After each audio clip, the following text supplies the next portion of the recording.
Parikshith, are you here? I hope you can share your screen. Just check if you can share your screen. Yep, You should I will check. my Give me a second. Is it visible? Yes, yes, it's coming up. Wonderful, All right, let me wonderful. introduce you first. Yep. So Parikshit is going to be talking about technology tools and environmental support. Parikshith Shashikumar is a PhD scholar of science and technology studies at IIT Hyderabad, diagnosed with ADHD and dyslexia, an enthusiast of alternative teaching solutions and learning lesson plans, which are applicable within the mainstream classrooms. Thank you so much for joining us, Pratik. We are happy to have you, Parikshit. So over to you, Parikshit. Hello there. Hello, everyone. First of all, I want to quickly just thank everyone who came before me, everyone, all of the speakers. All of them very much did highlight different aspects of being neurodivergent and carrying very strong concerns. And one of the things that is often denied to us is this very basic space of complaining. And I think that's, I mean, we use heavy words like advocacy, and that's definitely there, but that's for the outside. One of the most basic things that we're denied is the capacity to just be frustrated, to admit that it is hard and then move forward. Because when we don't have the capacity to do that, it becomes invisible and it becomes far more destructive. So in that vein, my topic, I hope to talk about technology less as a recommendation of tools. I'm hoping a lot of people are not hoping for that, but I have a list. Perhaps in the question answer session I can give what is required. More in my topic rather is, I want to talk about how to think about seeking, using, and wanting technology, because we deserve it, and we live in a golden age wherein at least cheap solutions are available for different problems. Anyway, let me move on. Yeah, first of all, who am I? I'm Parikshith Shashikumar. At least for this particular occasion, what's very important to admit to is I have, in the last minute, I was discovered to have dyslexia and dyscalculia. Actually, I'm glad that the speaker before me mentioned Tare Zameen Par.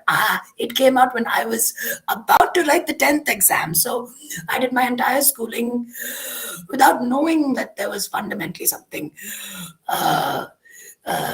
wrong with me, not in the behavioral way, but as in the wiring. And I wish people knew that. I was found to have dyslexia in the very last minute, and the only compensation that I was given was half an hour extra. Luckily, as I moved forward, in Christ University, I managed to advocate for a scribe because of as mentioned before, one of the speakers, the amount that you have to write. I managed to get that there in Christ University. And here, only a year ago, I discovered during the hellish period that was the pandemic that I had ADHD, which explained a lot more of my emotional and dispositional difficulties that I've had with education and all that stuff. All of this in the very last minute. So what I'm also trying to admit to here is I've actually had the misfortune of competing with neurotypical standards, neurotypical ways of looking at the world, and neurotypical ways of understanding things. So given my experience, technology was my one respite. Technology was my only means of more than just leveling the playing field. It was a means of practicing self-attention. And what do I mean by that is it is an act of attending to. It's attending to my needs. It's attending to my comforts. It's an attending to my standards of improvement. And that is really what I hope everybody who has access to something as basic as Google, something as basic as, a phone, a computer, or whatever thing. Every time you pick up a device that all our neurotypical, brethren have, then they might use for, very basic standard, basic use. For us, it might just be a means of understanding, finding out, and gaining a little more ground, not for external standards of improving, getting better grades and whatnot, but to attending to yourself. Why? Because fundamentally speaking, we are all bound by external circumstances. I mean, I would like a world where our government was a lot more kinder, a lot more attentive, a lot more, atypical, so to speak. But how far can that really go? Because, like it or not, at an everyday, every minute level, we are always bound by some physical, interactive, or some normative understandings of capacities. When I talk about physical, I'm literally talking about, input and output. Can I read this? Can I write that? Can I say these particular words correctly? Interactive is our language capacities, our, am I presenting myself in the correct social cultural strata?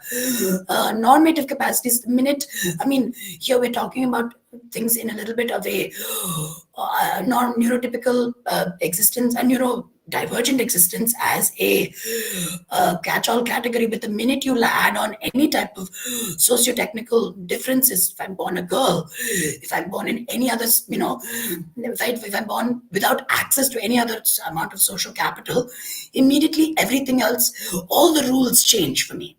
So we are always bound by these capacities. So this, it's important to first admit that, it is difficult for all of us, but it's always difficult in different ways.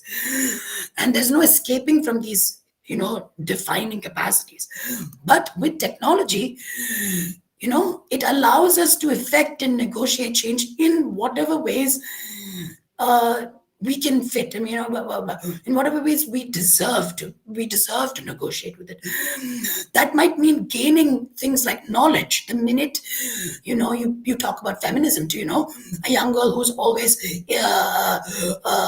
incorporated a very problematic understanding of her body, desire, and thing. It's mind-blowing to that person. Same way when I finally watched Tare Zameen Par and I finally looked back on all of my, bad spellings and realizing, holy shit, okay, I may not be able to paint, but definitely I do the same type of mistakes and I feel seen, I feel happy. So even gaining knowledge is the first step of negotiating with these capacities. And from gaining knowledge, we can start gaining methods. Okay, fine. I admit that I have really, really, really abysmal spelling. But is there a different method of writing then? Something that allows me to change the way I go about that? Is there a different method of speaking, changing? One of the speakers before us talked about how they can now speak 6 languages, and it's because they have learned how to use technology in a way that gives them access to doing that. That's an extraordinary gift that, again, it wasn't immediate. It took time. From knowledge, you got a method, and then you spend time on that method. You learn to give yourself that time when practicing this technology. Now, how do we do this? First and foremost, the first thing that I think all of us need to admit to here is we have the right, more than just the right, the need, the capacity to, the luxury to examine issues that bother us and examine our hopes, our wishes. There were so many times that I wished, I would sit back and think, it's so hard to keep ideas in my head. I know I have the capacity to understand things, but it's very, very hard to hold ideas in my head. I wish that there was a different way of putting down those ideas in an easy way that wasn't just a blank page that was very vertical and thing. And it was through examining these questions of how that I found out things like, mind maps. I realized I'm very good at talking. So I realized that my friend on the other hand, while I'm great at understanding things I can't read, whereas it's the opposite for them. They could read, but they couldn't understand a word of, say, economics. So what I did was I asked them, hey, how about you read out to me? I can listen and I can explain things to you. So What we did there was we examined an issue, and we examined a hope, an issue that he had and a hope that I had. And through that, we found a particular solution. And most of the world will ask you, just do your sums, just do your homework, just do what is due. And you're constantly folding, bending to very, very uncomfortable standards and uncomfortable methods of, assumed methods. And unless you get the support of other people, you will think, yes, this is the only way to go about things. But the first luxury you can give yourself is admit to saying, every time I do this task, this bothers me. Why? Is there a better way to going about it? Is there a better way that I can even think about it? What would I like? What would I like what would I like to happen here? So from that first question of examining, the second thing that we can do, ought to do is encourage. We should encourage discovery. We should encourage growth. We should encourage experimentation. And this includes, when I say the word encourage, I mean it on a personal level and on an interpersonal level. Sometimes parents find it hard to ask, when you're experimenting with a new technology or, a new solution, say, I find a audio reader online free. There are no standards to understand, am I doing it right? Whereas there are so many ways of grading whether a child finished a particular text, because you have to answer those questions in a particular way. There's so many ways of testing and knowing whether you did the neurotypical way of learning properly. There are no standards of, at least commonly speaking, of knowing if we're doing it right. So the first and foremost is, it's okay.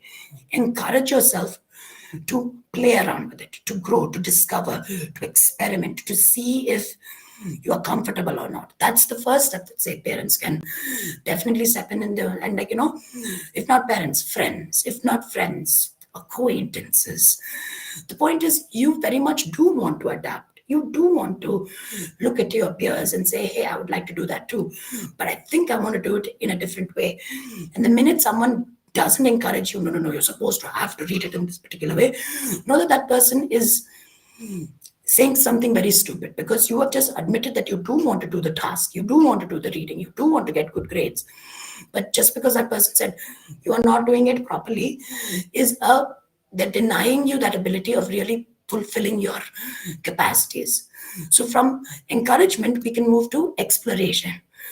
You can explore tools, you can explore skills, you can explore routines and iteration. What do I mean by exploration here? I mean literally go nuts. The minute you find, say, a reading solution that is better than picking up a book, don't immediately pick it up to read your lessons. When I got my first laptop when I went to Christ University. That was my first device that was capable of downloading my first text to speech software. It was horrible back the time, it was terrible. Now there's so much easier solutions. But when I first heard, the capacity to copy and paste the text and it being read out to me in a very clinky, very mechanical voice, I wept tears. But immediately I understood, okay, this is not a great solution if I'm going to suddenly read, Foucaultian theory.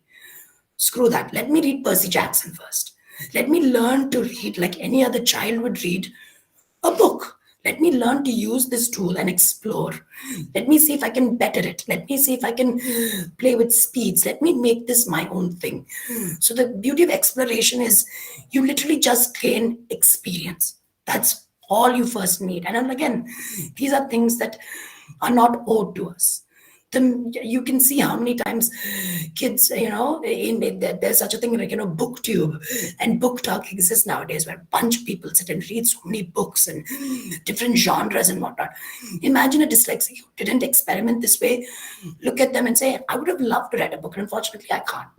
I have to stick to mainstream media, mainstream movies, because that's the only medium I can understand. Well, you don't have to do that way. You can explore, you can gain that experience, and moving from that experience that you learn from something that's comfortable, easy, purely just experiential, you can adapt that to things that are useful, so to speak.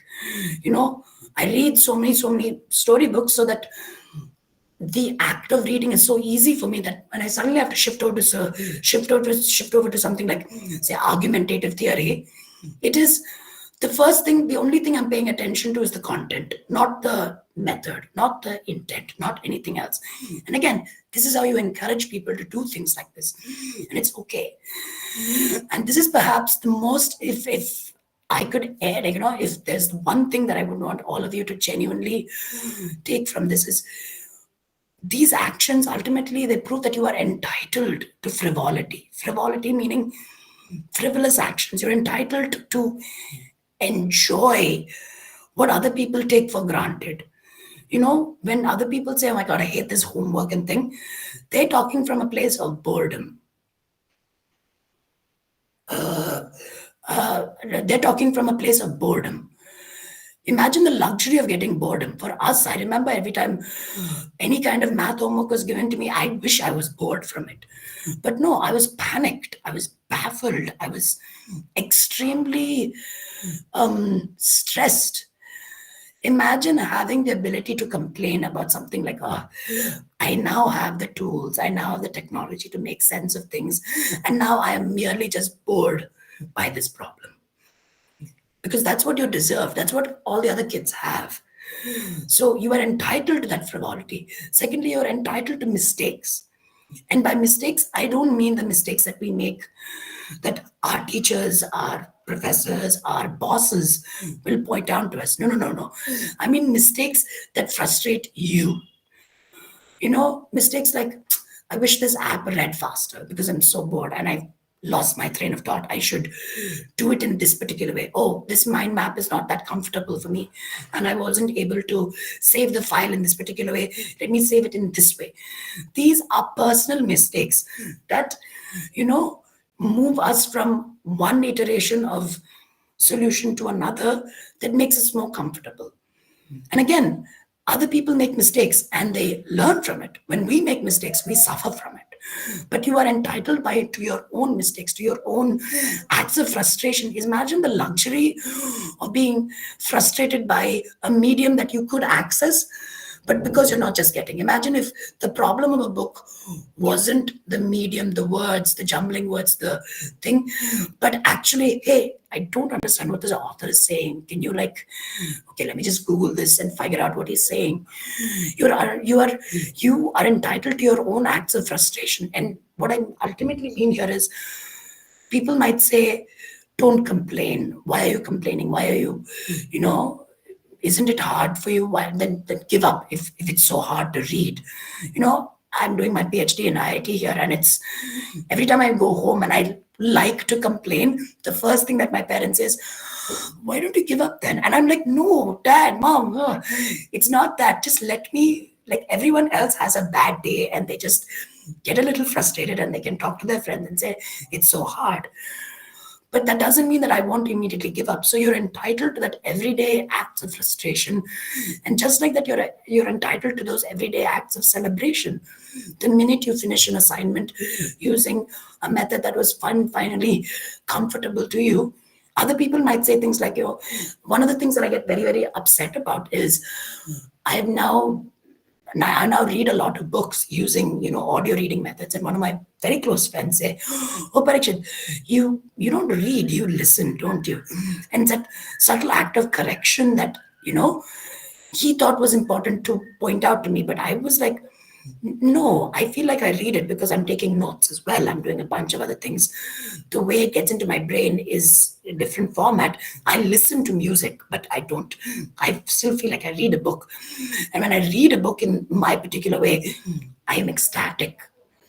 Because yes, I finished this hard thing that if I had to carry it around in a piece of pages, it would have killed me.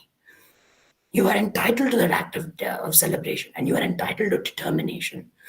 Determination in a way that, says, hey, this is hard for me. You can, using technology, using laws, using community. When I mean technology here is, if I'm defining technology as practicing self-attention, then I'm not limiting that idea of technology to gadgets. No, I'm extending that as any means that help you attend to your needs. And if, your community is the best way to do that, If a group study is your technology of dealing with, you know, the way you go about your homework, that's technology. If you end up finding a good professor who advocates for you, says you should actually try out and get this test done because I feel you have that, and if you get this test, you might be able to get this, advantage in exams. That's a technology. Anything can be a technology that can help you attend to your needs, because again, so many times that's the first thing that is robbed from us, the ability to ask questions and look inwards and figure out things and take time for ourselves. So the final thing is to ask, okay, when does one have time to do all of these things? When does one learn, or how does one go about figuring out what and practicing these types of technologies? Well, first and foremost is always pick your battles. Always choose one project at a time. When I start when I so when I was in Christ, the first problem that I faced was reading, the reading load. I would always skim through in my 11th and 10th grade PU by talking to other people and figuring out what the texts were saying. But when I would reach my bachelor's level, and it's a little more research oriented, a little more reading oriented, I realized I can't keep bugging people to read for me.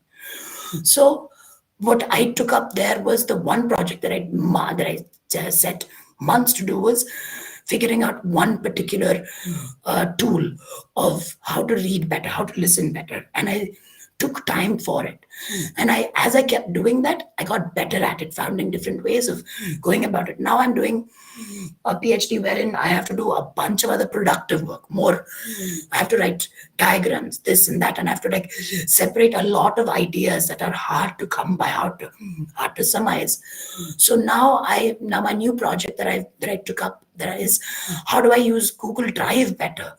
How do I collect and put ideas in a cohesive way that is easy for me to understand? So depending on your life, depending on your needs, depending on your circumstance, pick up one core trait that is hard for you, Google, figure out a solution, and practice. Take time with it. It's not going to be an immediate solution, but it can be a part of you. Because the truth of the matter is your obligations, and by obligations I mean your larger institutional obligations. You might be studying, you might be at home, you might be working, you might be thinking. All of these things demand time from you, demand obligation from you. Well, your interests or these acts of technology, these acts of learning also take time. So if one is needed, the other is also as well. And sometimes figuring out a personal balance is it almost helps you, feed the other. When I take time off to practice, a particular tool, say I have like a day every Monday is when I sit down and I refurnish what are all the things that I learned and what are the things that I need to relearn, what tools am I using to do all the big tasks. I re-examine myself, and it's just that one day of the week, because it's very likely that I might get too engrossed in this technology and blah blah blah blah blah. So I limit myself to that one time, but that is as important as all the other timetable things that I need to do, like go into class, teach in class, all these things. So the same way you block out time for obligations, you can block out time for your interest, for these experimental tools. And that way you are literally giving yourself a little bit more time, a little bit more importance, a little bit more care. And that way acts like advocating for your needs come from a more confident place, because now you're not defined by just your given label of dyslexia or dyscalculia. You are now advocating from a place of, oh yeah, I'm dyslexic, but I'm reading in this way. And now I'm asking you, because I'm already doing all the work, but I'm good at it now, in using this alternative method for, this is what I need from you, this is what I'm giving you. You can negotiate better. Confidence comes from a place. And it's even small things like being able to share a text, a medium that other people are all enjoying, and now you have access to that medium as well. You deserve those small intermediate joys as well. So yeah, I think that's what my whole talk is about. Thank you very much. I'm going to stop sharing. Yeah, I hope I was audible.